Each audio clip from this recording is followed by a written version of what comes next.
good music lives here on WIGO AM 1570. Ellenwood, Morrow, Georgia. We are the legendary WIGO.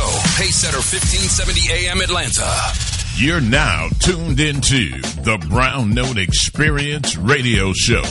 With the first half of the show, it's Let's Talk Business, sponsored by Brown Note Books and Promotions, with host Miss Margaret Lee Brown.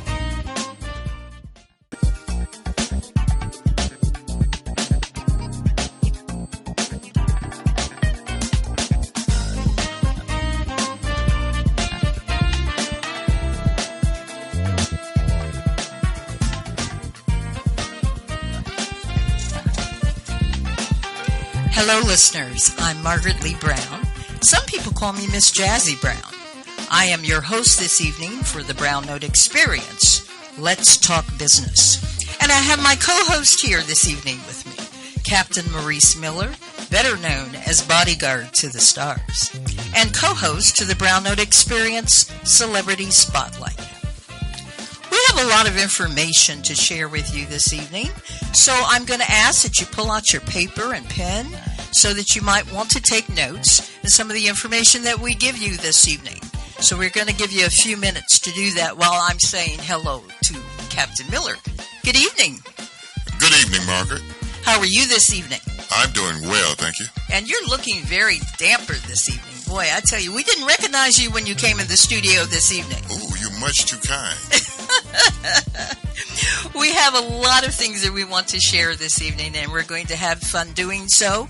But first of all, I want to say to you, this past Friday, I had the most wonderful experience, and I would like to share it with my audience as well with you. My business partner and I, Teresa Robinson, who you all know very well, that takes care of everything, went to see Chandra Corelli. And I tell you, it was the best performance I have seen by her. Now, I've seen her many times. She is a friend of mine, but she did an Al Jarreau special, and it was just wonderful. It was at the Perfect Note in Atlanta, which is a live music venue and supper club in Marietta, Georgia. And we just had a wonderful, wonderful time. So I want to say a shout out to Chandra Corelli and her husband, Larry Young, and say that we will definitely be back there, but we also would love to invite you to come out and see them, because it's a performance that you would never want to miss. You know, Chandra Corelli is an actress and a singer, and you may remember her from the Tyler Perry Diary of a Mad Black Woman. Have you seen that movie, Yes. Maurice? Yes. Okay. And I tell you, it's just wonderful seeing such great performances here in the Atlanta area as it's growing and more entertainment coming here, and it's just wonderful. And we're going to bring some of that talent to you guys as we are airing every week, so we definitely want you to listen. We don't want you to miss out on anything, right, Maurice? Right. I was also told that Chandra performs there at that particular venue every second Friday of the month. So you must go see her. She is fabulous. And I'm going to give out the address because I want everyone to go and see her shows. And the address is 3000 Windy Hill Road, Southeast in Marietta, Georgia. And I'm going to say that one more time for those that are trying to get their paper and pen and write this down. The address is 3000 Windy Hill Road, Southeast Drive in Marietta, Georgia. Now, when you make your reservation, be sure to tell them that Margaret Lee Brown from the Brown Note Experience, WIGO 1570, sent them to the event. So, Maurice, tell me, let's get on with the show. Let's talk about what we are here to do this evening. You know, I got a lot of calls last week after our first show. People starting to call me and ask, what is the Brown Note Experience? And I think that we should share that information with them. So we're going to tell them what the Brown Note Experience is. What is the Brown Note Experience to you, Maurice? The Brown Note Experience is an amalgamation of a variety of talent, of information, of fun, of motivation, and inspiration. Well, let me tell you what the Brown Note Experience is for me. It starts with a wonderfully extraordinary saxophone player by the name of Michael Jazzy Brown. Now, Michael and I went to high school together many years ago and found that we both had a passion for music. And that's how it all came together for us. And after many years had passed and a lot of schooling on each of our parts, Michael and I reunited through the love of music. And I became his wife, manager, and booking agent. Wow. Can you imagine being all those things at one time? Not for one person. After traveling the world many times, performing and opening for many famous and great artists, Michael decided to do his own thing, which included a recording production deal with the legendary music producer Norman Connors. Yes, Captain Connors. Yes, who we had on our show last week. Yes, and I'll tell you, it was a thrill to be able to just talk with him and hear about his new CD project, Royalties. But he was also my husband's music producer.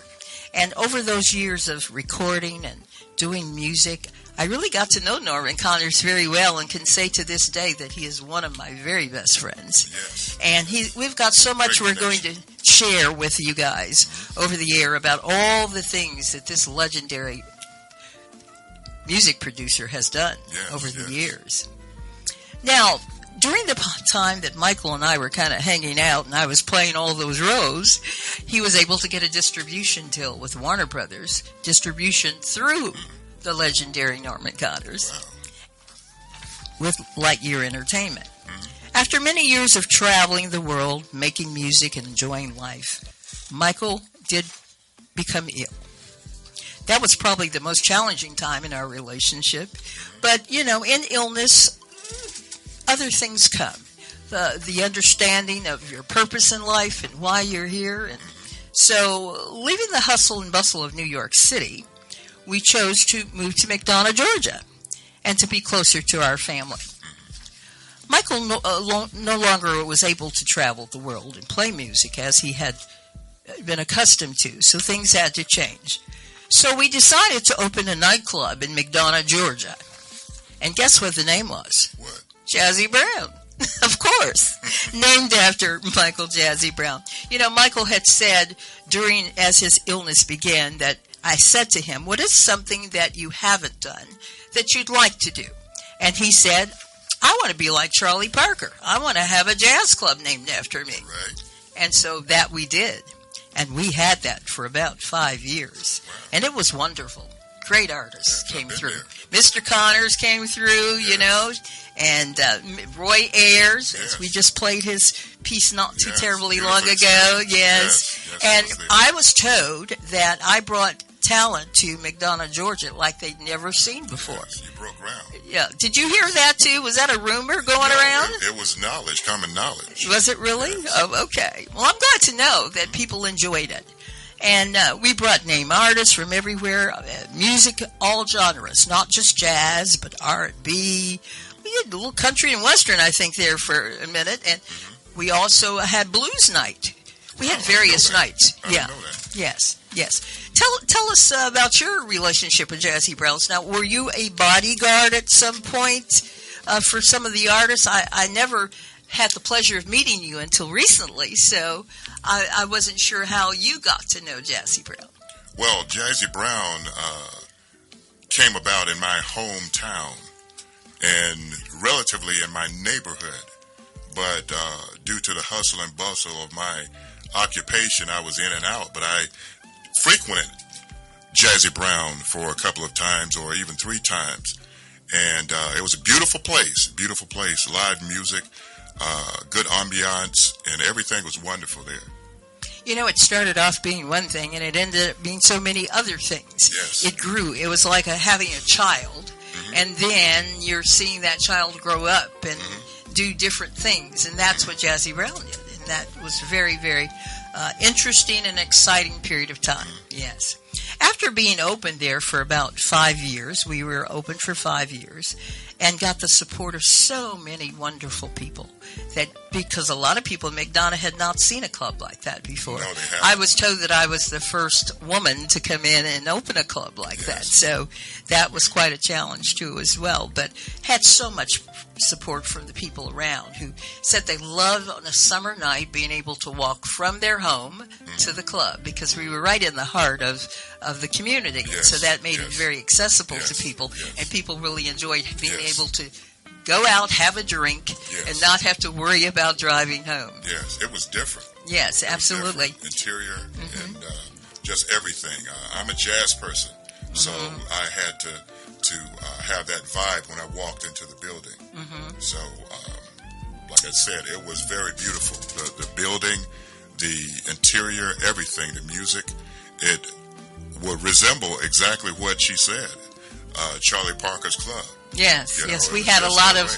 pictures, nostalgia of various older artists like Charlie Parker and those artists that we have created the music to get it where it is today. Exactly. Because we're just a recycled period of time now, you see. Exactly. Yes. Most of the young people are they're going back and they're pulling from those artists, and they're using those the music of the sampling. That was the word I was looking for. Yeah, they're sampling those artists.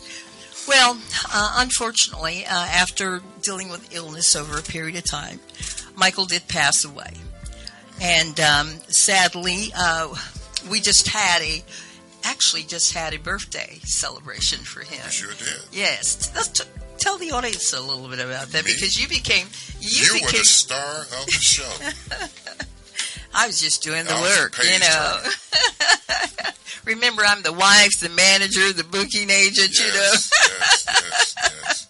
Yes. Yes, but we had a great time, didn't we? Oh, yeah, wonderful time. Yes. And those who participated, those who were invited, those who came, had a very moving and exciting experience, because they didn't know what they were going to see when they came. Right. But everybody was dressed to their Sunday best, and they came in and enjoyed every minute. Well, I always enjoy sharing the story about how you and I met, and you tell it so much better than I do. I don't know about that. No. You've got to tell this story, because people have to know that this is part of the Brown Note experience. Okay. Ladies and gentlemen, well, the finger's pointing at me now. But however, we met under strange circumstances. Both of us were frequenting this restaurant, and I was there with some friends of mine, and we were having a good time. And just by being local, there were people that frequent there at the same restaurant, and they were coming by and saying hi to me. But this one particular person stuck out like a sore thumb by her beauty and everything, but she was the one that did not speak to me. So as a courtesy, I reached out to her, but yet she did not flinch. She spoke later saying, I had to check you out to see who you really were. After hundreds of people came to me and spoke to me and say hi, and most of them knew my name. So at one point, I was there and with some friends, and we were sitting laughing, and at a uncomfortable moment while I was laughing, that's when she appeared in my face and said, how are you doing, sir? I just wanted to know who you were. And we met at that time, and we had started having lunch together and exchanging ideas, and some inspirational, some scripture. Both of us are Bible-based, so we have that faith that we refer to the Bible and what we do to get confirmation. So it ended up with that. It first started with a museum, the idea of the museum. We're going to talk about that in a little bit. We're going to talk about that. Yeah. Mm-hmm. And then it went to a tribute to her late husband, Michael Jazzy Brown. And then from there, how are we going to do this? So we started talking again and exchanging ideas, and we had to have a venue. And then we had to have artists to come to perform. So this took what could have been a year. It took only a month to put together just by us exchanging ideas and by us having the faith that this would happen. And at Mr. Brown's last wishes, he told his wife, don't allow them to forget me.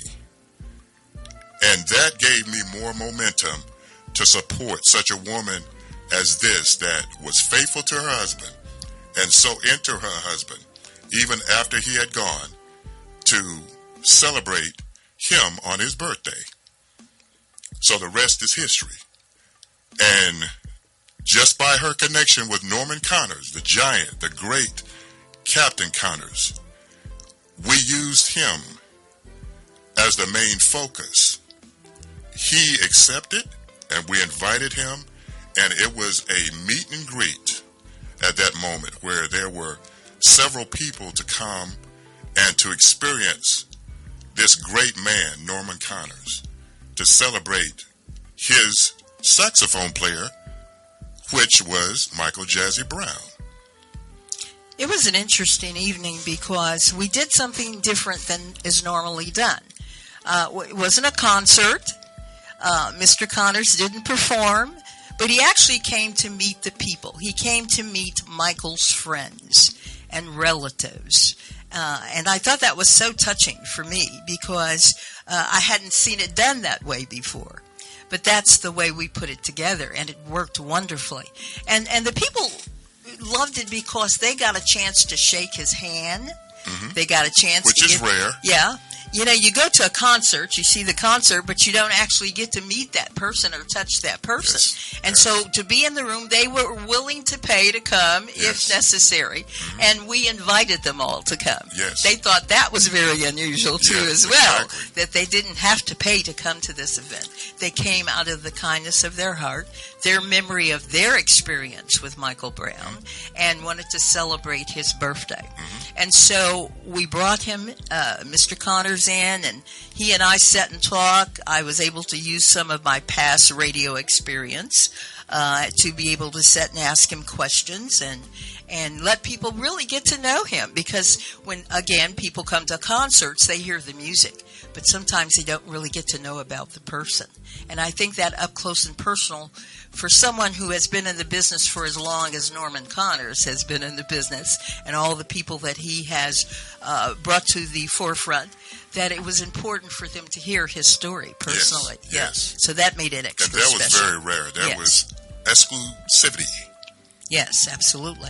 And then the other thing was that we had a saxophone player there who was Michael's choice. Before Michael passed away, he got to know Antoine Knight. Antoine Knight, yes, ladies and gentlemen. Antoine Knight. There's not another like him. None. And so when I did a benefit concert for Michael during his illness, Antoine played. And he played to Michael on stage. Michael was in a wheelchair, and Michael literally almost got up out of his chair. He was so delighted by the way the music was being portrayed, his music. He was very particular about people playing his music. But when I asked Antoine to do the benefit, he did an excellent job. And Michael said from that point on, he says, I don't want anyone else playing my music but Antoine Knight. Wow, that's an honor. Yes, it is. And it's, as Antoine says, it's a lot of pressure, too. Yes. You know, to go behind another artist. Yes. You know. But don't you think he did an excellent job? He did. Even Norman Connors said that. Oh, my goodness. One of Michael's songs that he actually wrote, Shades of Brown, I believe it is. Do we have Shades of Brown on Michael's music? Is that it? Turn it up a little bit so people can hear this. Feel the vibe, ladies and gentlemen.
memories of him being up late at night, writing this song and practicing the music. But when I heard Antoine play it, it took it to a whole nother level. Yes. Even to the extent that Mr. Connors and I looked at each other and said, we got to re-record this song with Antoine on it, because it was a combination of Antoine and Michael playing together. Yes. Technology is wonderful. Yes. It's amazing what you can do now with technology and music. And when I heard that, I thought, oh my goodness gracious, you know. And I remember even saying to Norman at the time, if Michael could only hear this. And you know what Norman said to me? What did he say? He said, Michael's right here with us. Yes. He's listening to it, you know. So we're going to play a little bit more of that because I think it's a beautiful song. Yes. One of many that Michael wrote. Michael Jazzy Brown.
I also want to acknowledge the fact that that is a piece that was done with the great guitar player, Brown, last name Brown too as well. Norman Brown. Yes. I thought it was so unique when we were in the studio and how that came together with Norman Brown and with the guitar player. Yes. You know, so I thought the combination of two was why we named it the CD actually Shades of Brown, because there were two actual Browns that were playing on that. Even though my husband wrote that and Norman Connors produced it, we also had the great guitar player. So we just hope that you love the music and still like hearing the music, and it is available to be purchased. I was just asked. Yes, we'll tell you more about that as we move along through the program. So back to what the Brown Note Experience is. It's the Brown Note Experience is Michael Jazzy Brown and all those Browns around him that made it all possible and made it sound as great as it is. You know, during the course of Michael's illness, there were two things that he asked that I would be careful to not lose and to preserve. And those two things were, as Maurice said earlier, opening a museum in his memory. So in the second part of the show, in our Celebrity Spotlight, we're going to bring a guest on. We're not going to tell you who that person is right now, but we're going to bring a guest on that is related to this situation. And she will tell you what her part is going to be in keeping the memory alive with this new museum that we hope to create and build for Michael Jazzy Brown in his memory. And the other part, he said to me, was to help others to achieve their goals and find their pathways, because so many people were there for us as we moved along the way, from being high school friends and then ended up being husband and wife and moving through the entertainment, movie entertainment and music industry as we did. It's time now for us to help people in their pathways. And so that's what we plan to do, Maurice and I. Because, Maurice has a history of his own, and we're going to talk about that a little bit before we bring our guest on. Oh, yes, he's shaking his head no, but we're going to talk about him a little. He's known as Captain Miller because he's bodyguard to the stars. And I tell as much as you're allowed to tell about this, Maurice, because I think that makes you very interesting. It has a lot to do with his size. When you get an opportunity to actually meet Mr. Miller, he's a big guy. Big guy. Okay. Scary guy, big guy. Ladies, it's not that serious. Or maybe it is. I often tell him that he reminds me of one of my best friends in the movie industry, and that's Michael Clark Duncan. I'm sure you all remember The Green Mile and Planet of the Apes. Well, Michael Clark Duncan happened to be a very good friend of mine, and he also happened to be one of Michael's sponsors on his CD projects. And so when I met Captain Miller here, I looked at him and I said, "Are you Michael Clark Duncan's brother?" So if you're trying to imagine out there what Mr. Miller looks like, I'm going to tell you, just remember The Green Mile and Planet of the Apes, and then you'll know what I know there's a thing we don't talk about with the Planet of the Apes. Speaking of which, we were just talking about that in the break room when I knew and had friendships with Michael Clark Duncan.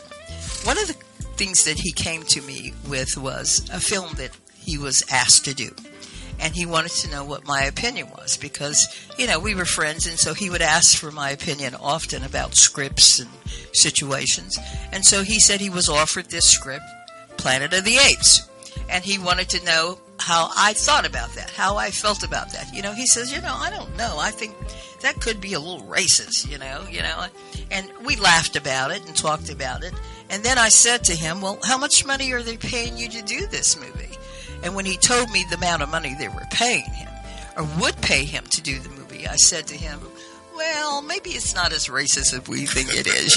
Money is green, and so let's just enjoy that. And so he ended up doing the Planet of Apes because of my suggestion to do so. So that's kind of something in history I enjoy telling people about. Yes, he has a lot of respect for you. Right. So tell us about the bodyguard business, as much as you can tell. Tell us about that period of time in your life. Well, number one, you can't just go and be a bodyguard. Experience is the best teacher. Experience is the best teacher. I have experience in law enforcement. Actually, I can go farther back than that. At 19, I was in college, and I guess my boss, who owned the Pepsi-Cola plant in Greenville, South Carolina, he had me working his party that included Roberta Flack and Johnny Nash. And I guess since I was the size that I would be a deterrent. And no one knew that I was 19 years old, but I kind of looked intimidating enough for him to have me to do that party. And that's where it started, with Roberta Flack and Johnny Nash. And then it went on to be with many other celebrities at the time.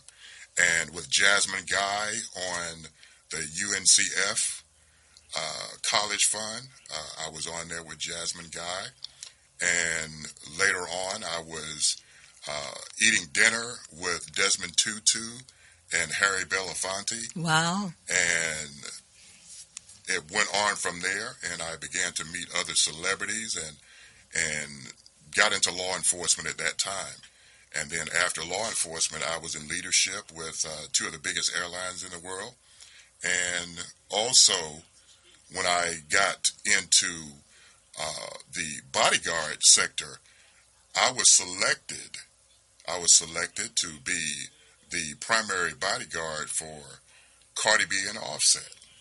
And they were at the top of their game. There were separately the top rappers in the world, female rappers and rap groups. So I was fortunate enough to be with the two of them, and they were married in the same household. So I thought that there was a divine order, that God ordered my steps along the way. Experience. He thought that I was worthy of the task to protect the top rappers in the world. Wow. And also, before that, I was escort for Ariel Sharon, the Prime Minister of Israel, when he came to Atlanta, and a couple of months later, Paris Hilton. So I was selected to do several tasks divinely, because at the time I didn't know why they picked me, especially with Ariel Sharon being the focal point, right, and the most important person in the world at the time. But that's a part of my story about being a bodyguard and experience. I would suggest law enforcement. Get into law enforcement and get the training, get the experience, and the know-how on how to deal with situations, different situations. You have to get experience in that, right, and you will know how to handle yourself when you are doing executive protection for some high-profile people, that most security officers never do. And they might be in the mix, but those high-profile people want people around them who know what they're doing. Because I've gotten to know you, and we're working together now on the Brown Note Experience radio show, I know that you, being the big man that you are, and okay, I'm sorry. Being the extinguished, no, we're not. This is a show that we try to keep clean, okay? But being the nice guy that you are, how do you like that? Or being that protector, as you say that you are. Was there a particular time, and any of the time that you were being a bodyguard, that you felt that your life was in danger, or someone's life with you could have many been? Times. Yes, okay. Many times. Is it anything that you can share with us, or? Yes, you have no explanation on being fearful. Fear is not in the quotient. You are there to protect. Any means necessary, you're there to protect them. And you have to use the right equipment, the right training to know what to do. That's why experience is the best teacher.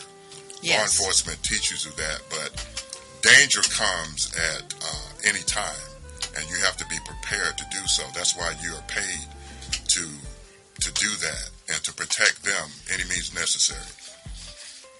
And along with being the protector, there's also those fun, great times that you have at concerts and so forth. Because I remember a story you told me not too long ago about being at a concert and having to play that role as a security person, but also kind of having fun with the people around you and enjoying what you're doing. Yes. Those who know Ken Nugent, the attorney Ken Nugent, he selected me as his bodyguard as well for an event that he was doing a promo for his new commercial. And there were about 110 rappers from all over the country, male and female. And they entered this contest. And when he went to announce the winner at the birthday bash, he chose me to be his bodyguard. And that was a moving experience as well, because when I came, they knew me as being Cardi B and Offset's bodyguard. And there were about probably 85,000 people there in the stadium, and they shouted, "The Migos are here, the Migos are here." But yet I was there with Ken Nugent. Right. And the previous year, the Migos had performed, but at that time I was just with Ken Nugent. But that was the most exciting thing, because they were cheering for me, 85,000 people. And I felt flattered, but like I said, when they didn't see them, it was like, boo. Right. So, like I said, that was the most exciting thing that I have had since I was a bodyguard. And I know recently, too, we talked about the loss of Jamal Warner, who you also was about. And Takeoff. Yes. And how sad that make you, because when you're with people like that, whether it be close, close, even with some of the artists that I've worked with, I have worked with other artists besides Michael Brown. Roy Ayers, for example, you were playing his music earlier, and when they pass, it becomes very sad because they're like family to you, you know, and that's sometimes hard. Yes, it is. It is. It is. And when I got the word early in the morning, I said to myself, both of them, why? Especially Malcolm Jamal, that I got to talk with him real close and real brotherly. I mean, he's always been in our households as Theo. So for years, he's been Theo to us, like a little brother. Right. And just by me being that close to him and talking to him like brothers, you know, that in essence was the part that came to me and hurt me. Yes. Because if I had been with him, it would not have happened. If I had been with him, it would not have happened. Interesting. And even so, family members of Offset told me, too, that on social media, they said, well, where was Captain Miller at when takeoff? Yes. Yeah. Yes. And like I said, I wasn't there. So in essence, there's a celebrity that we will have on the show in the future that said to me, if I was with Whitney Houston, this would not have happened. Right. So that's a sad case that people think of you, in essence, as a great protector and knowing what you're doing and being involved with them so that things would not have happened if I was there. Right. So. You know, for as long as I worked and with some of the artists that I've been associated with, when something happens, you still take it very personally because you think it's just business. But after you have been with them over a period of time and ate with them, been in their homes, Roy Ayers, I was at his home many times, in his studio, in his home, and even to the point that he would throw me out sometimes. He would throw me out sometimes because he would say I was a distraction to him creating his music. When he passed away and I got the word that he had passed away, it was very, very sad for me because all those sad for me too. Yes, because all those memories come back. Artist, yes. Well, listen, we're going to talk more and tell people more as time goes on, but we're going to go back to our celebrity guest for this evening that we have on the air here, and she's a special person in my life, and I will tell you why. Well, you know what? I think I'm going to bring her on and let her tell you why. So, Denisha? Is this Denisha? Hi, yes. This is Denisha checking in. Okay. And, well, her last name happens to be Brown. Oh, yes, that's right. That's no coincidence, is it? It is not. So, Denisha, tell the audience who you are and how you're associated to me. Okay. My name is Denisha Brown. I am the niece of one of two nieces. I'm the youngest of the late Michael Brown. I am your niece also, as you were his wife. And we actually lost touch. And with the very common name of Michael Brown, we searched high and low for him. My daughter, Tajane Brown, did a lot of the footwork. With her being a stay-at-home mom, she had time as a resource. So she was able to locate you through the former mayor of Stockbridge, and therefore locating you. And it was all just a twist of fate, and it was an unexpected but wholesome reconnection with you and with his legacy. Yes. And this whole experience is shaped how I move in life and also business today. Yes. So, you know, I say all the time to Maurice in our conversations, when things happen and people come into our lives, it's no accident. Everything's in divine order. Mm-hmm. And I had not seen you since you were a little girl. And when I got the call that someone was looking for their uncle, And when I heard the name Dink, because that's what Michael called you, and you were his favorite niece, he didn't make any qualms about that. Matter of fact, when we first got married, he said to me, well, I know you have 2 grown daughters, because I had my daughters younger in life. And so he said to me, I think I want to adopt my niece. And then I said to myself, well, I've already raised 2 girls, and we're traveling the world now. How is that going to work? And he says, well, I don't know, but she's my favorite niece, and I want her in my life. Now, as life would have it, traveling the world a lot and doing his touring and so forth, we moved a lot. We moved around a lot. We always had home base, but never was at home. So by that, saying she really didn't know where we were. But when the mayor called and said, somebody's looking for you, and I don't want to give out information unless you want them to have it. And so I said, well, who is this person? And when she said your name, I literally cried because I knew what that was going to mean to your uncle once he heard that. And, I felt that when we pass on, when we leave this earth plane, our spirits are still behind. And they're waiting for things to be done and resolved and all those kinds of things. And I think he lingered around just to get that phone call from you, to know that you wanted to be back in his life, and he certainly wanted you in his. And so now we're at this crossroads of wanting to build a Michael Jazzy Brown museum in his honor.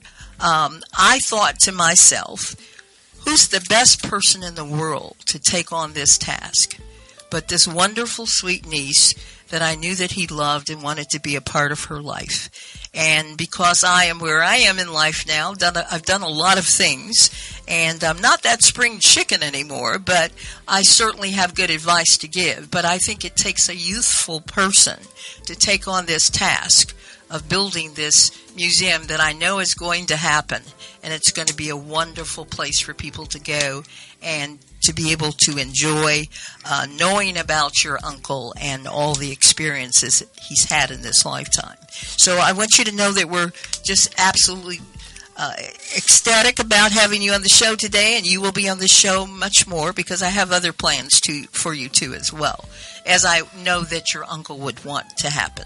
So thank you so much for connecting with us today, and feel free at any time to call in and just say hello, because guess what? You're a Brown, so you can do that. And this is the Brown Note Experience. Absolutely. I do appreciate the invite, and I definitely will make it a habit. Okay, very good.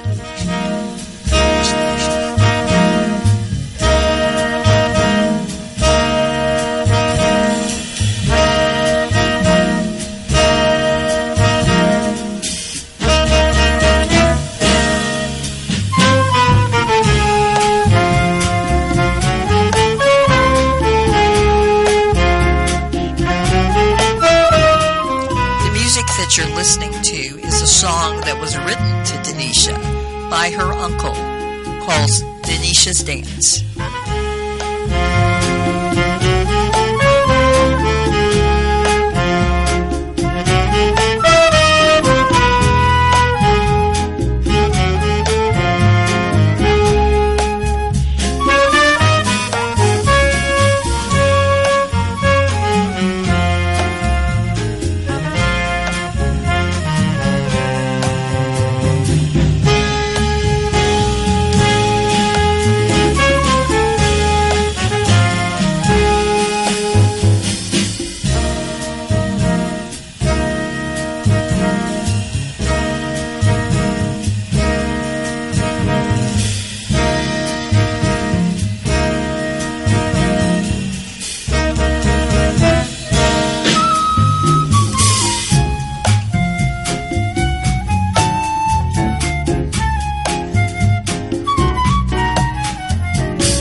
Denisha, for coming on the show and just giving us a little bit of history, and also being able to listen to the wonderful music that your uncle wrote for you when you were a little girl. And I think you just found out recently about this music, so it should be very exciting to be able to listen to something that someone has as a tribute to someone that loves you and cares about you. And after all these years, now we're starting to hear this song, Denisha's Dance. So we're going to listen to a little bit more of it, and then we're going to tune in to our guest celebrity host, Norman Connors, who is not with us this evening because he's in the studio. But we're going to let Mr. Maurice talk about him a little bit and listen to a little bit more of his music and his new CD, Royalty.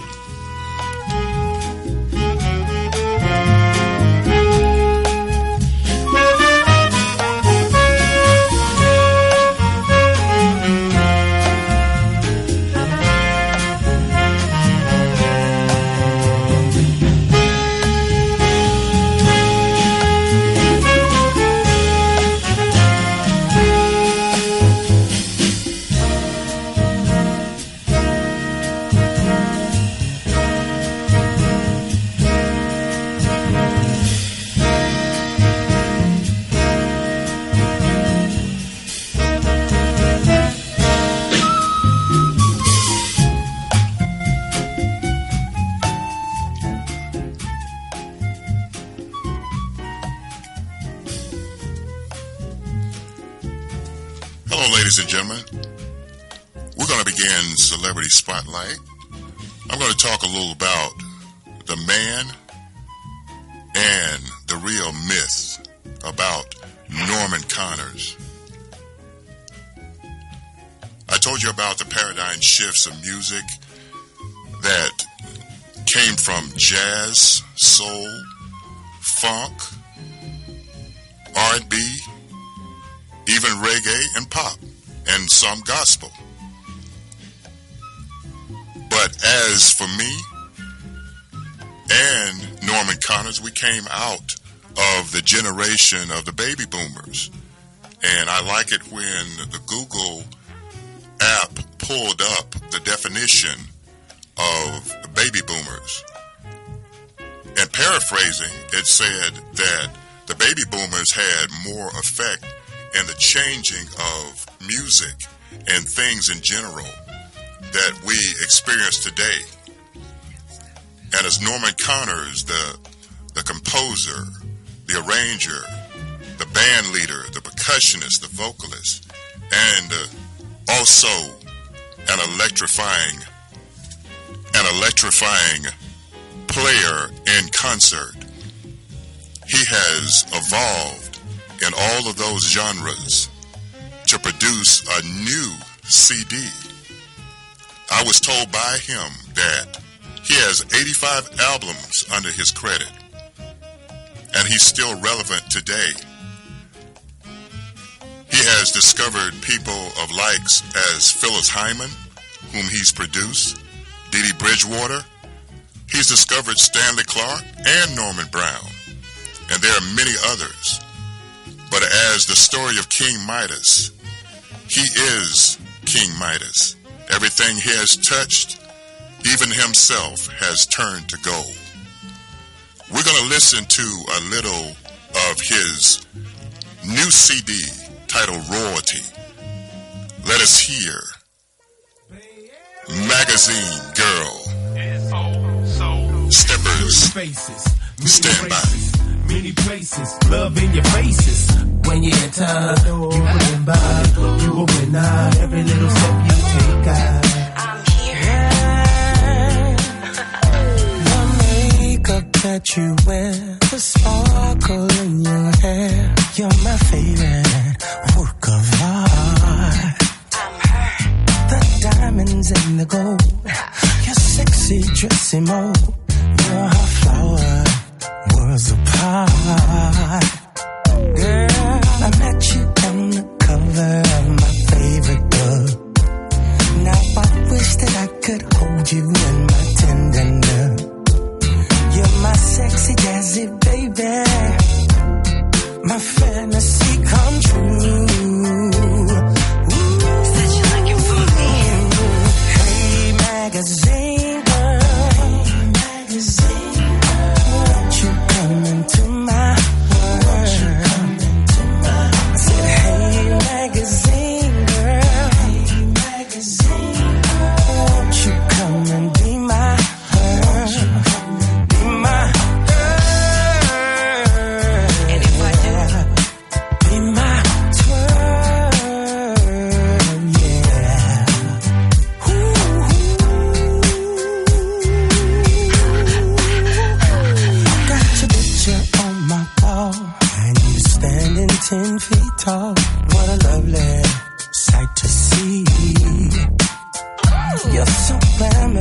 and free, my special fantasy. Girl, you mean so much to me. Now I met you on the cover of my favorite book. Now I wish that I could hold you in my tenderness. You're my favorite sexy lady, my moonlight ecstasy.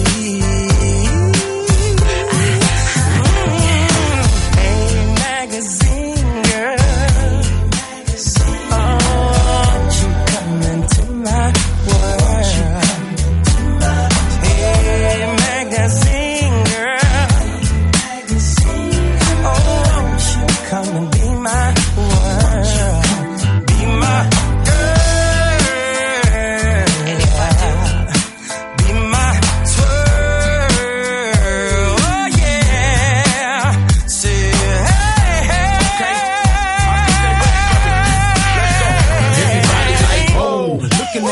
through the Dizzo, stepping out the Range Road. No, it's not a Benzo truck. The club is lit, that's no lie. A whole lot of bad chicks, but mommy way too fly. I need my fix, that Burberry twist. Watching mommy getting on to this mix. All up in the district, girl, you better stop it. Cardiac arrest, shocking, cause I can sock it. This girl was serious, man, no pretender. Her step was cold like the cold in December. Me amor caliente, listening to 12 play. Tu eres coqueta, mi chica caliente. Ayy, Louis Vuitton, Gucci bag, told her so mean. Like a model out of King magazine. It's like a movie, Michael Jack thriller. A real boss chick with a finger on the trigger. Hey, magazine girl, I be the walking billboard. won't you come into my world? And I said, I said, hey, magazine girl, won't you come and be my girl? Be my girl.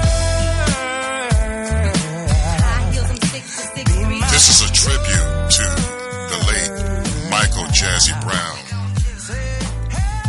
who not only he was a saxophone player for the great Norman Connors, he has credits with Eddie Henderson, Patience Higgins, and he's a legend within himself.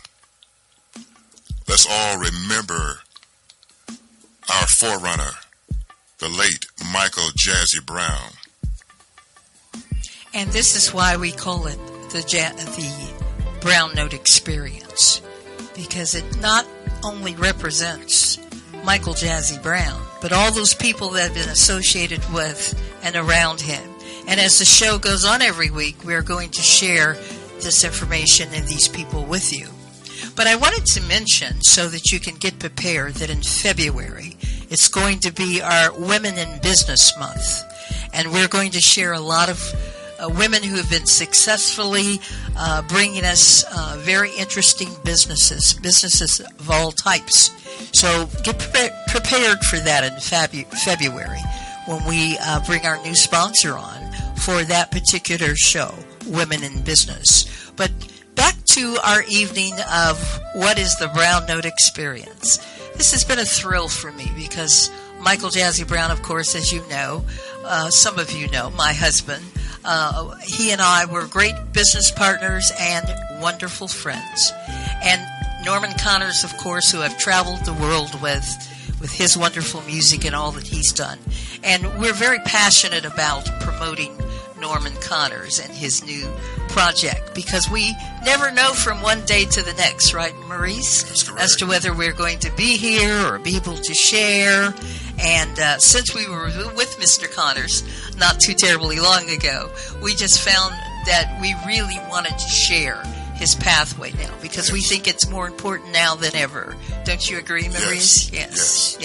And of course, my pathway with my husband, Michael Jazzy Brown, is a pathway that we want to continue to share with young people, and knowing how this music all comes about and all the wonderful things that places in the world that I've been able to see and share, that we'll be able to do this as we move on with this show, and also help people on their pathways and finding their destinies in life. And that's what we plan to do, because that's one of the things Mr. Brown asked me to do, was to make sure that I give back to all those who have given to us. And that's what you are doing. Yes, okay. So thank you so much for coming today. We're going to let Mr. Brown's music play just a little bit more in memory of him this evening. And Denisha, we are going to bring you back, I promise, because we have a lot to talk about. So again, this is the Brown Note Experience and Celebrity Spotlight. Right? Right. Okay, there you go. We hope you listen to us again next week at the same time as we come back with our wonderful guest as we have on the show. And thank you again for listening.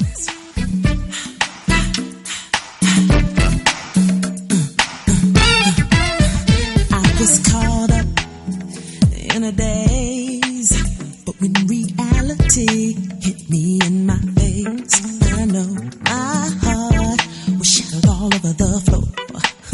But when you left me, I may be back for more.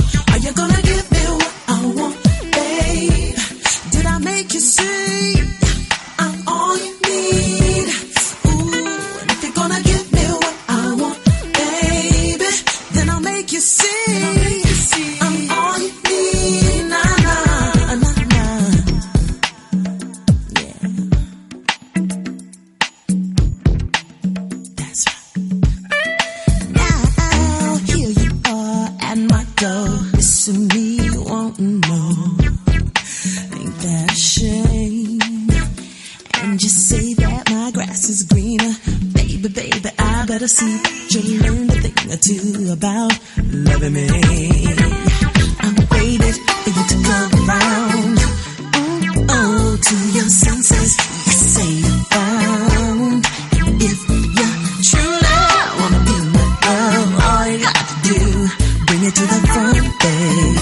Give me what I want, babe. Ooh.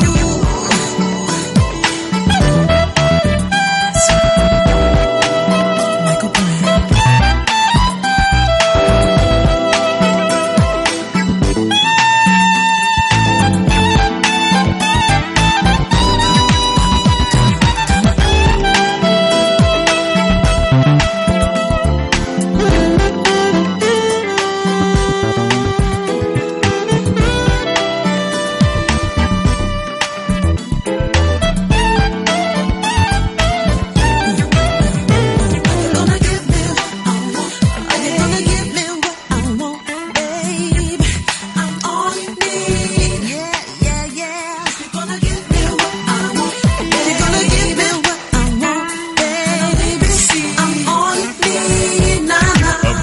That's Give Me What I Need. Need I say who it is? Michael Jazzy Brown. Be sure to tune the Brown Note Experience in once again next Wednesday, 6 p.m. until 7 o'clock.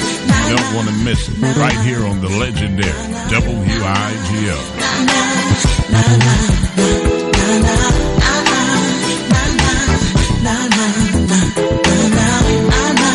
Tune in to the Brown Note Experience radio show each and every Wednesday evening at 6 p.m. Now they'll talk about business as well as celebrity spotlight from 6 p.m. until 7 each Wednesday evening. Join your hosts, Miss Margaret Lee Brown and Mr. Maurice Miller. It's the Brown Note Experience radio show. 6 p.m. Wednesday nights, right here on WIGO.